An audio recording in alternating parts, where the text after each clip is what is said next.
Students, I am Shifali Agarwal. आप सभी कैसे हैं? आई होप आप सभी बहुत अच्छे होंगे। तो आज हम करेंगे class 9th English behind book का chapter number 4 a truly beautiful mind की हम एक्सप्लेनेशन पढ़ेंगे। राइट, तो ये जो चैप्टर है ये एक साइंटिस्ट के ऊपर है, वो है एल्बर्ट आइंस्टाइन। राइट, तो ये उनकी एक शॉर्ट बायोग्राफी है। राइट, इसमें उनकी क्वालिटीज़ को बताया गया है, क्वालिटीज़ को हाईलाइट किया गया है इस चैप्टर में, और उनके इंटरेस्ट को बताया गया है कि उनको किस किस चीज़ में इंटरेस्ट था। एक तो उनको फिजिक्स में बहुत ज़्यादा इंटरेस्ट था और मैथमेटिक्स में बहुत ज़्यादा इंटरेस्ट था, लेकिन उनको एज अ ब्यूटीफुल माइंड क्यों बोला गया है? क्योंकि वो ह्यूमैनिटी में बिलीव करते थे, वो सोसाइटी के बारे में सोचते थे।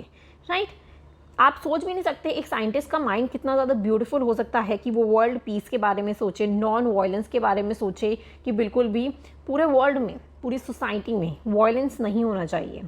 खाली आप ब्यूटीफुल माइंड इस चीज़ को नहीं कह सकते हो कि वो बंदा इंटेलिजेंट है, उसकी IQ अच्छी है, GK अच्छे है, उसे सभी सब्जेक्ट्स में इंटरेस्ट है, तो आप उसको एज अ इंटेलिजेंट या फिर जीनियस पर्सन नहीं बोल सकते हो। लेकिन एल्बर्ट आइंस्टाइन जो है वो जीनियस भी हैं और वो एक साइंटिस्ट भी हैं और वो ह्यूमैनिटी में बिलीव करते हैं और उनका माइंड जो है वो बहुत ही ज़्यादा ब्यूटीफुल है।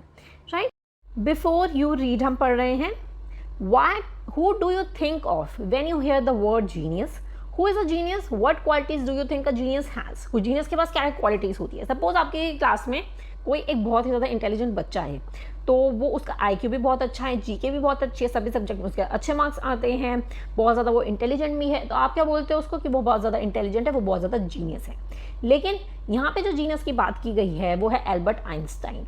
वो खाली उन्होंने जो इन्वेंशंस की उसके लिए खाली जीनियस नहीं बोला गया उन्हें, क्योंकि उन्हें ह्यूमैनिटीज़ में भी बिलीव था कि वो वर्ल्ड पीस चाहते थे। पूरी सोसाइटी के लिए उन्होंने इन्वेंशंस की थी, खाली कुछ पर्सन्स के लिए नहीं की थी, पूरी सोसाइटी के लिए उन्होंने की थी। इसीलिए उन्हें ये टाइटल भी गिवन है, दिया गया है, अ ट्रूली ब्यूटीफुल माइंड। अब हम उनके बारे में पढ़ेंगे। We shall now read about a young German civil servant.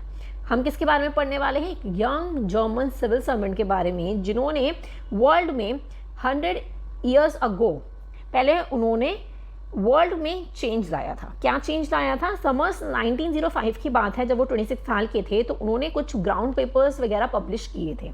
उन्होंने इन्वेंशंस की थी लाइट से रिलेटेड, मोशन ऑफ पार्टिकल्स से related, electrodynamic moving body and energy की तो आप जानते ही हो, बहुत फेमस इन्वेंशन है उनकी। ठीक है, उनका जो काम है, चाहे वो साइंटिफिक जर्नल्स में, पहले जर्नल्स वगैरह लिखी जाती थी, तो उसमें चाहे उनकी जो काम है वो 4-5 पेजों में ही लिखा गया हो, 4-5 पेज ही लिखे गए हो, लेकिन उनका जो काम था उसने पूरी सारी ही चीज़ें, स्पेस से रिलेटेड, टाइम से रिलेटेड और एंटायर कॉस्मो से रिलेटेड सारा ही चेंज कर दिया था फॉर एवर के लिए। सारी ही अंडरस्टैंडिंग स्पेस टाइम से रिलेटेड सारी ही चेंज कर दी गई थी। And transfer the name Einstein into the सिनोनियम for the genius. तो जीनियस का अगर सिनोनियम आपको देना हो तो वो क्या दोगे आप? आइंस्टाइन, उनका नाम बोला जाएगा एज अ सिनोनियम, क्योंकि उन्होंने इतना ज़्यादा सब कुछ चेंज कर दिया अपनी इन्वेंशन से। उन्होंने जो पेपर्स पब्लिश किए, उनके जो पेपर्स वर्क काम साइंटिफिक जर्नल्स में पब्लिश हुआ, उन्होंने जितनी भी इन्वेंशंस की, इसकी वजह से उनको जीनियस बोला जाता है। ठीक है जी, आगे पढ़ते हैं। 50 year after his death Albert Einstein genius still reigns. तो अब 50 ईयर्स हो गए हैं उनकी डेथ को, एल्बर्ट आइंस्टाइन की डेथ को, लेकिन उनका जो नेम है, उनको जो जीनियस बोला जाता है, उनकी जो इन्वेंशंस हैं वो आज भी चलती आ रही है, उनका नाम आज भी सुनने को मिल रहा है। इसीलिए हम आज भी उनके बारे में क्या है, पढ़ रहे हैं। वो इतने बड़े जीनियस हैं। तो इस चैप्टर में हम उनके बचपन से लेकर कि क्या वो बचपन में भी ऐसे ही थे, क्या बचपन में ही उनके मॉम डैड को लग गया था कि ये बड़े होकर कुछ ना कुछ बनेगा, क्या ऐसा था? तो उनके बचपन से रिलेटेड उनके डेथ तक जितने भी मेन पॉइंट्स हैं वो इस चैप्टर में गिवन हैं, वो हम पढ़ने वाले हैं। ठीक है, तो चलिए, पहला पैरा हमें गिवन है। Albert Einstein was born on, वो पैदा कब हुए थे? 14 मार्च 1879 में वो पैदा हुए थे। ये आप एक पेपर पे लिखते जाइए, जो इंपॉर्टेंट आता है कि बर्थ कब हुई थी, डेथ कब हुई थी, उन्होंने कब क्या किया था, ये सारी चीज़ें आप लिखते चलिए कॉपी में। ठीक है, in a German city of Ulm. तो कहाँ पे पैदा हुए थे? जर्मन सिटी में पैदा हुए थे, उल्म में। ठीक है, without any indication that he was destined for greatness. Destined का मतलब होता है फेथ। तो ऐसा कोई साइन नहीं था जब वो पैदा हुए थे कि इतनी ग्रेटनेस, वो बड़े होकर साइंटिस्ट बनेंगे, ऐसे इन्वेंशंस करेंगे। ठीक है, तो ऐसा कोई भी साइन नहीं था। His mother thought Albert was a freak, बल्कि ऐसा कोई साइन तो था नहीं ग्रेटनेस का, लेकिन उसका उल्टा ही था कि उनकी मदर को लगता था कि एल्बर्ट जो हैं वो फ्रीक है। फ्रीक का क्या मतलब होता है कि मतलब सबसे अलग है, नॉर्मल नहीं है, औरों की तरह नॉर्मल नहीं दिखते, क्योंकि उनका जो सर था वो नॉर्मल बच्चों से बड़ा था, थोड़ा सा उनका सर जो है वो बड़ा था।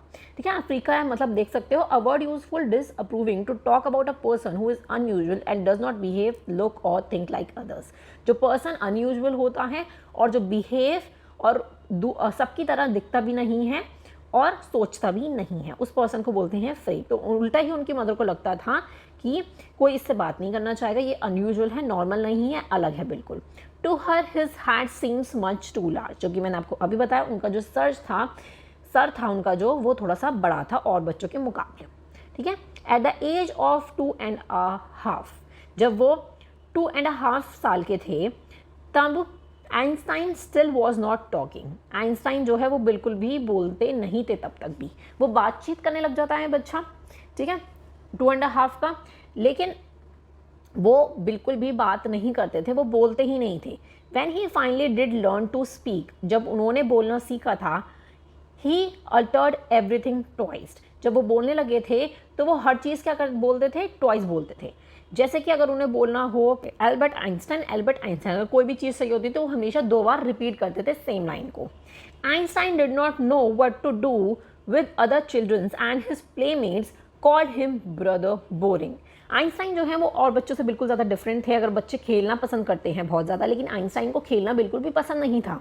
ठीक है, तो उनको नहीं पता था कि और बच्चों के साथ कैसे खेलें। उनके जितने भी प्लेमेट्स वगैरह थे वो क्या कहते थे, उन्हें ब्रदर बोरिंग कहते थे, क्योंकि वो बहुत ज़्यादा, और बच्चों को एल्बर्ट आइंस्टाइन वो बहुत ज़्यादा बोरिंग लगते थे, तो इसीलिए वो क्या कहते थे, उन्हें ब्रदर बोरिंग कहते थे, क्योंकि उन्हें खेलना बिल्कुल भी पसंद नहीं था, वो थोड़े से डिफरेंट थे सभी बच्चों से।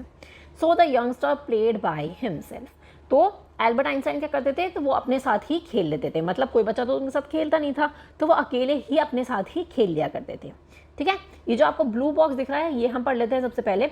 Auto Neugebauer, the historian of the ancient mathematics, told a story about a boy Einstein that he characterized as a legend, कि आइंस्टाइन को एज अ लेजेंड बोला गया है, but that seems Fairlie authentic, मतलब एक स्टोरी उन्होंने बताई गई है जो कि रियल है उनके अकॉर्डिंग।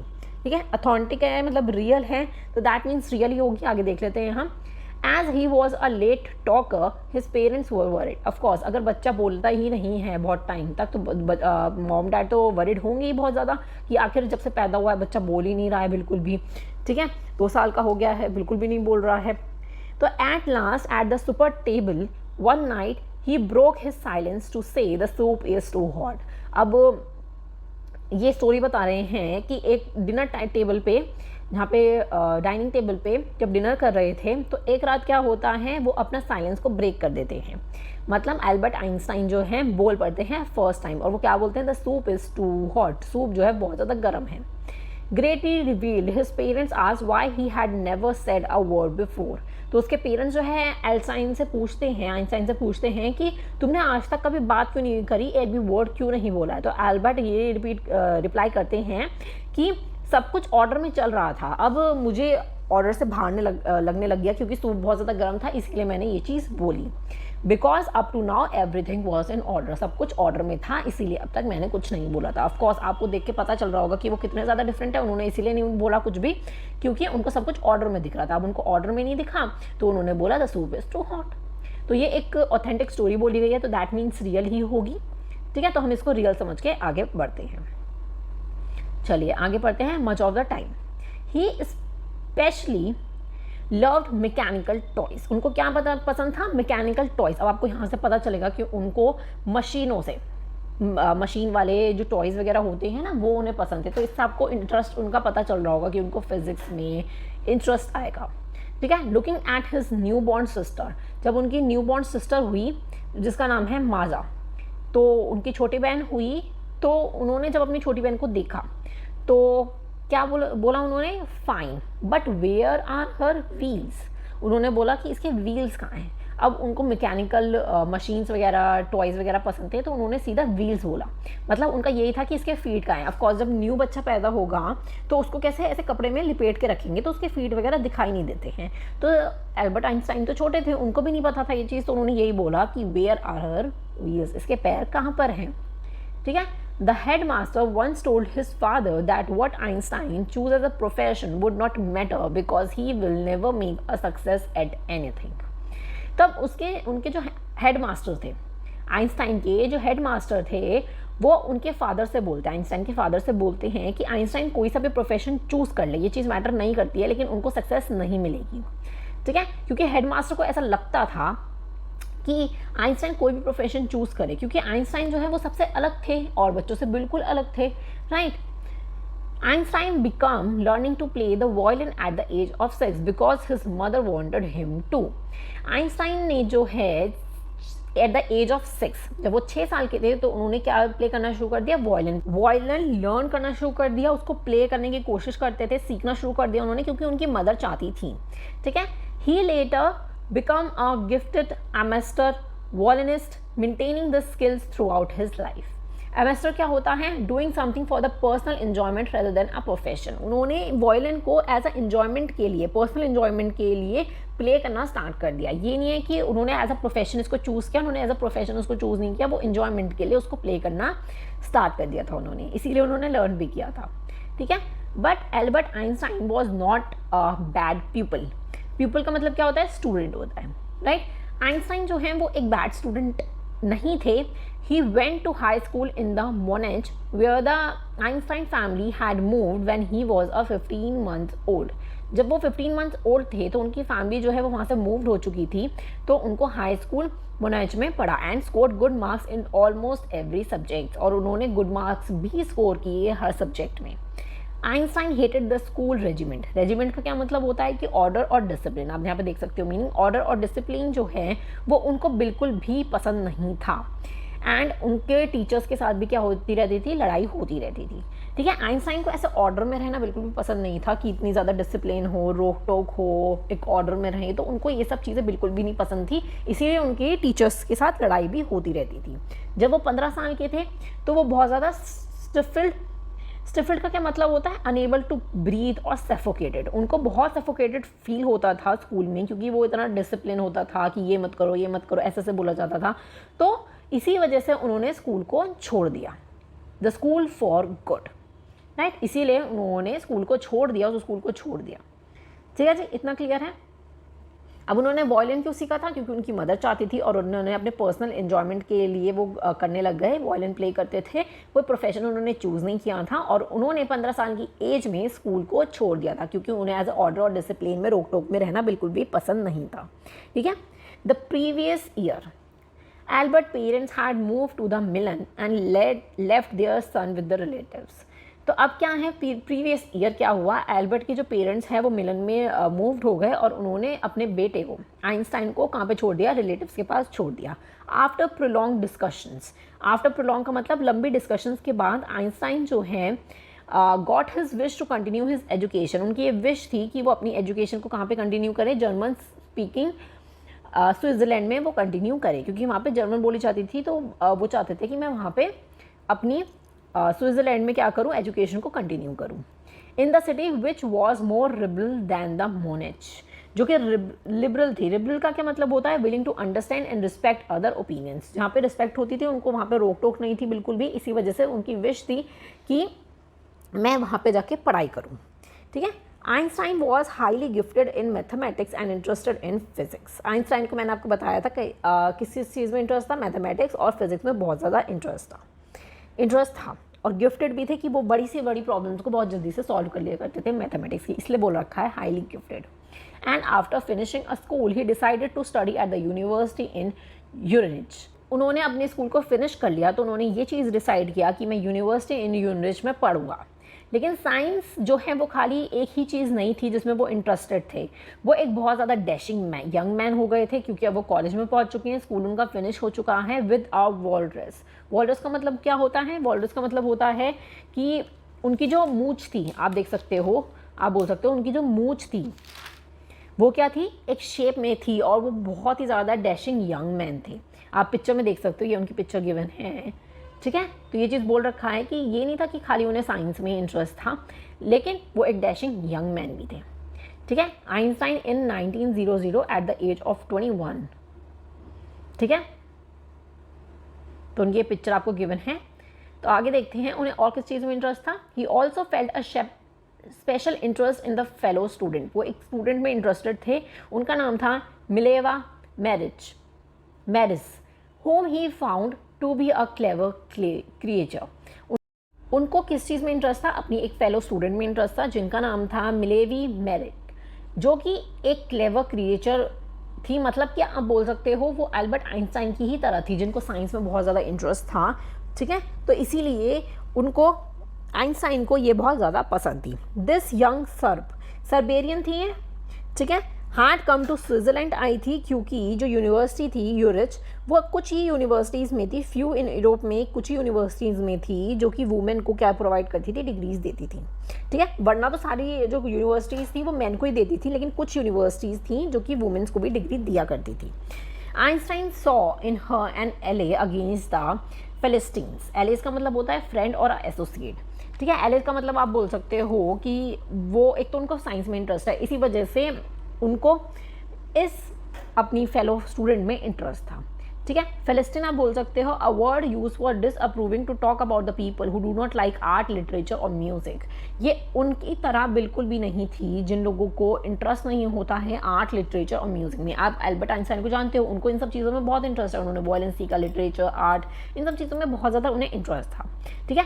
तो ये भी बिल्कुल ऐसी ही थी मेलिवा कि उनको इन सब चीज़ों में इंटरेस्ट था। Those people in his family, उनकी फैमिली में जितने भी थे और यूनिवर्सिटी में थे, with whom he was constantly at odd, और जितने भी यूनिवर्सिटीज़ वगैरह में लोग वगैरह थे वो बहुत ज़्यादा ऑड थे, जिन लोगों को इन सब चीज़ों में इंटरेस्ट बिल्कुल भी नहीं था। तो इन कपल्स को ऑफकोर्स ये दोनों बहुत अच्छे दोस्त थे, तो इसीलिए उनको प्यार भी हो गया था। जो लेटर्स थे जो दोनों में एक्सचेंज होते थे वो कैसे थे, जो आज भी सर्वाइव करते हैं वो लेटर्स, ठीक है। उनके वर्ड्स में, जो भी लेटर में वो लिखते थे, अफेक्शन दिखता था, लेकिन उसके अंदर क्या था, साइंस भी मिक्स होता था, बिकॉज दोनों को ही साइंस में बहुत ज़्यादा इंटरेस्ट था और दोनों ही बहुत ज़्यादा इंटेलिजेंट भी थे। तो एक लेटर दे रखा है एज एग्जाम्पल के लिए कि वो कैसे साइंस को मिक्स करते थे अफेक्शन के साथ। How happy and proud I shall be when we both have brought our work on the relativity to the victorious conclusion. कि जो कंक्लूजन और रिलेटिविटी, ये आपको किसके वर्ड्स दिख रहे हैं, साइंस के वर्ड्स दिख रहे हैं, राइट। तो इसका क्या मतलब गिवन है, वैसे वो क्या बोलना चाह रहे हैं लेटर में, कि मैं बहुत ज़्यादा हैप्पी और प्राउड फील करूँगा जब हम दोनों एक कंक्लूजन पे आ जाएंगे, मतलब जब हम दोनों की शादी होगी, तो मैं तब बहुत ज़्यादा खुश होऊंगा और मैं बहुत ज़्यादा प्राउड भी फील करूँगा। ये मतलब था इस लाइन का, ठीक है। इन 1900 एट द एज ऑफ 21, जब वो 21 ईयर्स के थे, 1900 में, ठीक है। Albert Einstein was a university graduate and unemployed. अब यूनिवर्सिटी से वो ग्रेजुएट हो चुके थे लेकिन वो अनएम्प्लॉयड थे। He worked as a teacher assistant, उन्होंने as a teacher assistant work किया था 2 साल, और उन्होंने प्राइवेट लेसन्स और ये सब मतलब टीचिंग का उन्होंने काम किया था 2 साल। और सिक्योर जॉब उन्हें कब मिली थी, 1902 में मिली थी एज अ टेक्निकल एक्सपर्ट, ठीक है। एक पेटेंट ऑफिस में उन्हें पेटेंट में मिल गई थी। तो पेटेंट का क्या मतलब होता है, जो डॉक्यूमेंट्स होते हैं जो इन्वेंशंस को राइट्स वगैरह देते हैं, कि पेटेंट देते हैं कि हाँ ये इसका पेटेंट है, ये इसने इन्वेंट किया, ये इसका पेटेंट है। तो ये पेटेंट ऑफिस में एज अ टेक्निकल एक्सपर्ट जो है वो काम किया करते थे। ये एक परमानेंट एंड सिक्योर जॉब थी उनकी, ठीक है। तो ये देखते थे, अगर उनका यही काम था कि जो पीपल की इन्वेंशंस होती हैं उनको पेटेंट्स प्रोवाइड करना। आइंस्टाइन जो हैं सीक्रेटली वो क्या कर रहे थे, वो अपने ओन आइडियाज़ को इन्वेंट कर रहे थे, सीक्रेट में जाके डेवलप कर रहे थे। उनको भी इन्वेंशंस करनी थी, कि उनको भी इन सब चीज़ों में इंटरेस्ट था, ठीक है। He is said to have jokingly called his desk drawer at the work the bureau of the theoretical physics. तो उनकी एक डेस्क थी जहाँ पे वो काम वगैरह करते होंगे ना, तो उनकी एक ड्रॉर थी, तो वो उन्होंने वो अपना जितना भी काम वगैरह करते थे ना, जितनी भी डेवलप करते थे आइडियाज़ वगैरह, वो सब वहाँ पे जो भी पेपर्स वगैरह पे लिखते थे, उस ड्रॉर को उन्होंने नाम दे दिया था, जहाँ था ब्रूनो ऑफ थियोरेटिकल फिजिक्स, ठीक है। उनका एक फेमस पेपर था 1905 में आइंस्टाइन का, जो था स्पेशल थ्योरी ऑफ रिलेटिविटी, ठीक है। अकॉर्डिंग टू विच टाइम और डिस्टेंस जो हैं वो सेम नहीं होते हैं, एब्सोल्यूट नहीं होते हैं। ठीक है, measured it itself not a relation to anything else. आप मीनिंग देख सकते हो, दोनों का कोई रिलेशन नहीं होता है। ठीक है, अगर इसमें बोला गया है कि टाइम और डिस्टेंस, अगर टाइम चल रहा है और टाइम और डिस्टेंस जो है वो सेम नहीं होते हैं, उनका मतलब ये था। ठीक है, Indian two perfectly accurate clock will not continue to show the same time. अगर दो क्लॉक को आप लो तो दोनों सेम जो है वो टाइम नहीं दिखाएगी। आफ्टर अ जर्नी, अगर एक क्लॉक को आप इस डायरेक्शन में ले जाओ और दूसरी क्लॉक को दूसरी डायरेक्शन में ले जाओ, ठीक है, आपको पता है कि इंडिया में जो टाइम चलता है वो अलग चलता है और बाहर जो है फॉरेन कंट्रीज़ में टाइम अलग होता है। किसी का बहुत फास्ट चलता है, किसी का स्लो चलता है। ठीक है, तो वही चीज़ मैं बोल रखी है, अगर आप एक डायरेक्शन में लेके जाओ लेकिन आप वापस जब घूम के आओगे तो दोनों क्लॉक में सेम टाइम नहीं होगा। तो वही चीज़ बोला जा रहा है कि टाइम और डिस्टेंस जो है वो एब्सोल्यूट नहीं होते हैं, सेम नहीं होते हैं, उनका रिलेशन जो है वो सेम नहीं है। ठीक है, following this follow the most world famous formula. एक वर्ल्ड मोस्ट फेमस फार्मूला बोला गया है जो कि है मास और एनर्जी का रिलेशनशिप बताया गया, that is E is equal to MC का स्क्वायर, जिसमें E है एनर्जी, M है मास एंड C है the speed of the light in the vacuum.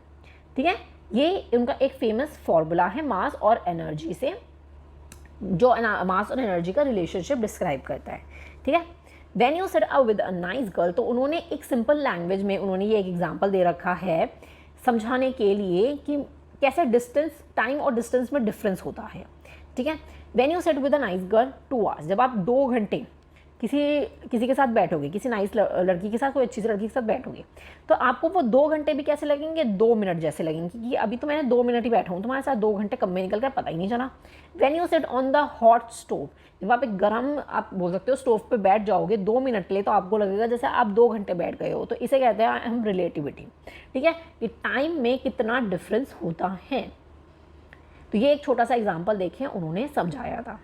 आगे देखते हैं, आइंस्टाइन ने जो है बहुत डिफ़िकल्ट फिज़िक्स की प्रॉब्लम्स को सॉल्व किया, लेकिन उनकी जो प्राइवेट लाइफ थी, उन्होंने बहुत डिफ़िकल्ट प्रॉब्लम्स को सॉल्व किया, लेकिन उनकी जो प्राइवेट लाइफ थी वो अनरिवलिंग थी। अनरिवलिंग का मतलब स्टार्टिंग टू फेल, कि मतलब फेल हो चुकी थी उनकी प्राइवेट लाइफ, क्योंकि उन्होंने जो मैरी किया था, उन्होंने मैरी कर लिया था मेलवा से, जब उनकी स्टडीज़ जो है फिनिश हो गई थी, लेकिन उनकी मदर जो है अब वो अगेंस्ट है इस मैरिज के। तो अब जब उनकी स्टडीज़ वगैरह फिनिश हो चुकी हैं तो अब वो शादी करना चाहते हैं मेलवा से, लेकिन उनकी मदर अगेंस्ट है।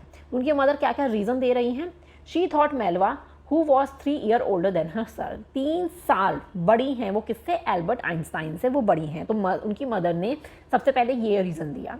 She was also bothered by the मेलवा इंटेलिजेंस, उनकी जो इंटेलिजेंस थी उससे भी उनका भी, वो भी उनको बॉदर कर रही थी, बिकॉज वो ये चीज़ लाइन बोली कि she is a book like you. जैसे एल्बर्ट आइंस्टाइन जो हैं वो साइंस उनको बहुत पसंद है, खेल कूद से बिल्कुल ही अलग हैं, तो जैसे एल्बर्ट एक बुक हैं वैसे ही मेलवा जो है वो भी एक बुक थी। तो ये चीज़ थी कि 2 सेम चीज़ें एक साथ मिलके नहीं रह सकती, तो उन्होंने ये 2 रीज़न दिए थे। Einstein put the wedding of, तो इसी रीज़न की वजह से कि उनकी मदर को मेलवा ये शादी नहीं चाहिए, वो इसके अगेंस्ट हैं, तो इसीलिए आइंस्टाइन ने इसको मना कर दिया कि हम शादी नहीं करेंगे।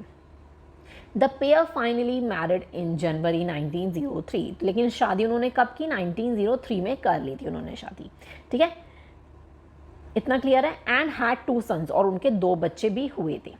लेकिन कुछ सालों बाद जो है उनकी मैरिज जो है वो फ्लटर्ड होने लग गई, मतलब उनकी मैरिज जो है वो वीक पड़ गई, क्योंकि मेलवा जो है उनका जो इंटेलेक्चुअल एम्बिशन था, उनका जो सपना था, अब वो क्या बन चुके हैं, एक अनहैप्पी हाउसवाइफ हो चुकी हैं। तो इसी वजह से बहुत ज़्यादा फाइटिंग भी होती थी।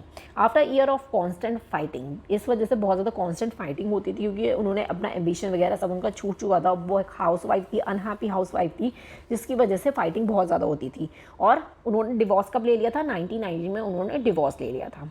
फिर आइंस्टाइन ने जो है उसी साल सेम ईयर शादी किससे कर ली, अपनी कज़न एल्सा से शादी कर लिया।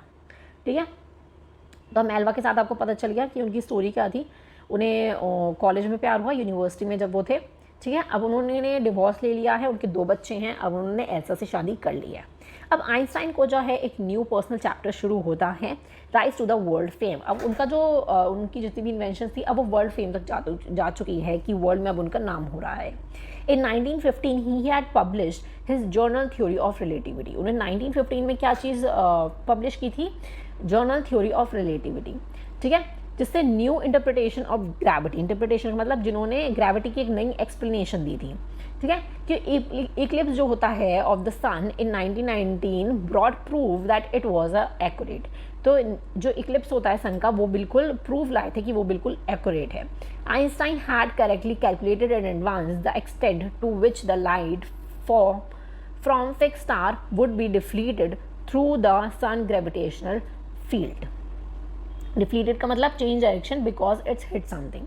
तो जैसे ग्रहण वगैरह हुआ होगा उस टाइम पर, ठीक है, 1915 में कोई ग्रहण वगैरह हुआ होगा, तो उन्होंने ये चीज़ प्रूफ की, बहुत ही एडवांस में उन्होंने ये चीज़ कैलकुलेट करके प्रूफ करके दिखा दिया कि डायरेक्शन चेंज हो सकती है अगर वो किसी चीज़ से हिट करता है तो, ठीक है। तो ये उन्होंने कुछ प्रूफ वगैरह किया होगा अपना, जो भी उन्होंने एडवांस में कैलकुलेट कर रखा था कि जब लाइट जो है फिक्स स्टार से डिफ्लीट होगी तो सन ग्रेविटेशनल फोर्स वो उन्होंने एडवांस में कैलकुलेट कर लिया था।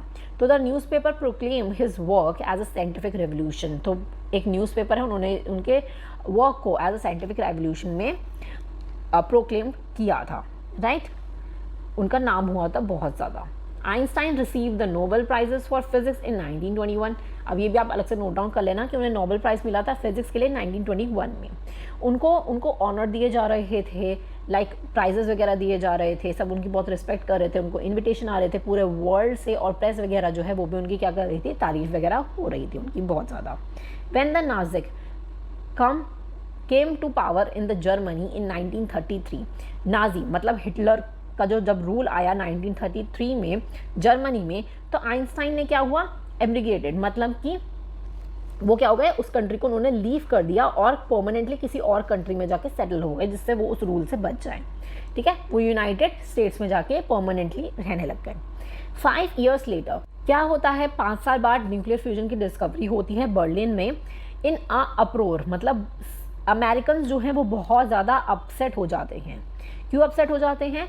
Many of them had fled from the Nazism just as Einstein had, and now they were afraid the Nazi could build and use an atomic bomb। अब उनको ये डर था कि नाजी जो है, जो हिटलर है, वो अटोमिक बॉम्ब बना सकते हैं। तो इस चीज़ का उन्हें डर था क्योंकि अटोमिक बॉम्ब जो है वो बहुत ज़्यादा खतरनाक है, राइट। तो इसी का डर जो था वो आइंस्टाइन को था। आगे देखते हैं।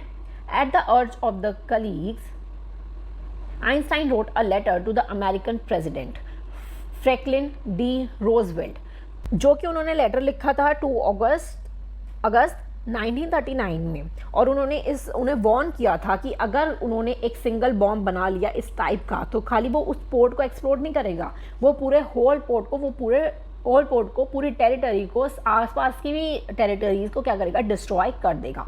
तो ये उन्होंने उनको एज अ लेटर में वार्न कर दिया था। उनके जो वर्ड जो हैं वो फेल नहीं हुए, इस चीज़ का इफेक्ट तो पड़ा, लेकिन अमेरिकन ने खुद ही उनसे पहले, नाजी से पहले ही क्या करा, एक एटॉमिक बॉम्ब बना लिया, एक सीक्रेट प्रोजेक्ट ऐसा बना लिया, और उन्होंने उस बॉम्ब को कहाँ पे फेंक दिया, जापानीज सिटीज़ में हिरोशिमा नागासाकी में उस एटॉमिक बॉम्ब को डाल दिया अगस्त 1947 में। हो सकता है आप लोगों ने सुना भी हो, राइट, आपने पढ़ा हो इस बारे में। आइंस्टाइन वॉज डीपली शेकन, वो क्या हो गए थे, वो एकदम से अंदर से हिल गए थे क्योंकि बहुत ज़्यादा डिस्ट्रक्शन हुआ था। वो क्या है, वो ह्यूमैनिटीज़ में बिलीव करते थे कि होल वर्ल्ड पीस चाहते थे, वो नॉन वायलेंस चाहते थे। तो चाहे उन्होंने, नाजी हिटलर ने एटॉमिक बॉम्ब ना बनाया, लेकिन उन लोगों ने एज अ सीक्रेट प्रोजेक्ट में बना लिया, इस चीज़ का बहुत ज़्यादा डीपली वो शेकन हो गए थे। अब this time he wrote a public message to the United Nations को उन्होंने लिखा। मैसेव का क्या मतलब होता है, एक लेटर लिखा बहुत बड़ा, और एक ऑफिशियल लेटर लिखा गया, और formation of the world government की फॉर्मेशन की उन्होंने बात की कि पूरा वर्ल्ड गवर्नमेंट का फॉर्मेशन होना चाहिए, क्योंकि वो ह्यूमैनिटीज़ के बारे में सोच रहे हैं। उनका लेटर का चाहे इफेक्ट ज़रूर पड़ा हो, लेकिन उन्होंने देखा कि बहुत ज़्यादा डिस्ट्रक्शन हो गया हिरोशिमा नागासाकी में जो गिरा, ठीक है। जो लेटर था रोजवेल्ट, इस लेटर का कोई भी इम्पैक्ट नहीं पड़ा, किसी ने वर्ल्ड गवर्नमेंट बनाने का, इसका फॉर्मेशन का नहीं सोचा। But over the next decade, मतलब कि 10 सालों में क्या हुआ, वो इन्वॉल्व हो गए किसके अंदर, पॉलिटिक्स में इन्वॉल्व हो गए, ठीक है। और उन्होंने कैंपेन्स फॉर द पीस और डेमोक्रेसी को एज अ कैंपेन स्टार्ट कर दिया अपनी पॉपुलैरिटी से, कि वो इतना ज़्यादा पॉपुलर हैं, इस चीज़ का उन्होंने यूज़ किया, कैंपेन स्टार्ट की जिससे पीस और डेमोक्रेसी आए, ठीक है। आइंस्टाइन की जो डेथ हो गई 1955 में एट द एज ऑफ 76, ठीक है। उन्होंने उनका जो विजनरी का क्या मतलब होता है, जो पर्सन जो है फ्यूचर के बारे में सोचता है ओरिजिनल और इंटेलिजेंट वे में, ठीक है। और उनको एज अ साइंटिफिक जीनियस बोला जाता है, एज अ वर्ल्ड सिटीजन, क्योंकि वो इतना ज़्यादा जीनियस है। उन्होंने देखो कितना ह्यूमैनिटी के बारे में सोचा, उन्होंने अच्छा सोचा था, उसका इम्पैक्ट क्या पड़ा। उन लोगों ने खुद ही बॉम्ब बना लिया और जापानीज सिटीज़ में डाल दिया, हिरोशिमा नागासाकी में डाल दिया। फिर उन्होंने क्या किया, एज अ वर्ल्ड गवर्नमेंट बनाने की एक ऑफिशियल लेटर किया, उसका कोई इम्पैक्ट नहीं पड़ा, लेकिन उन्होंने कोशिश तो की ना। उन्होंने अपने माइंड में सोचा, उनका इतना ब्यूटीफुल माइंड था, उन्होंने पूरी ह्यूमैनिटी के बारे में सोचा, ठीक है। तो ये मेन जो है वो इस चैप्टर में बताया गया है। इसके जो एनसीईआरटी क्वेश्चंस हैं वो हम नेक्स्ट वीडियो में करेंगे। तो आई होप आपको क्लियर हो गया होगा बहुत अच्छे से। ये सारे जो मेन पॉइंट्स हैं हम समरी वीडियो में कवर करेंगे, जो भी मेन पॉइंट्स हैं इस चैप्टर में, ठीक है। तो आपको टेंशन लेने की कोई ज़रूरत नहीं है। आई होप आपको वीडियो पसंद आई हो। वीडियो पसंद आए तो लाइक कर दीजिएगा और चैनल को भी सब्सक्राइब कर दीजिएगा। मिलते हैं नेक्स्ट वीडियो में। Thank you so much for watching. Bye bye.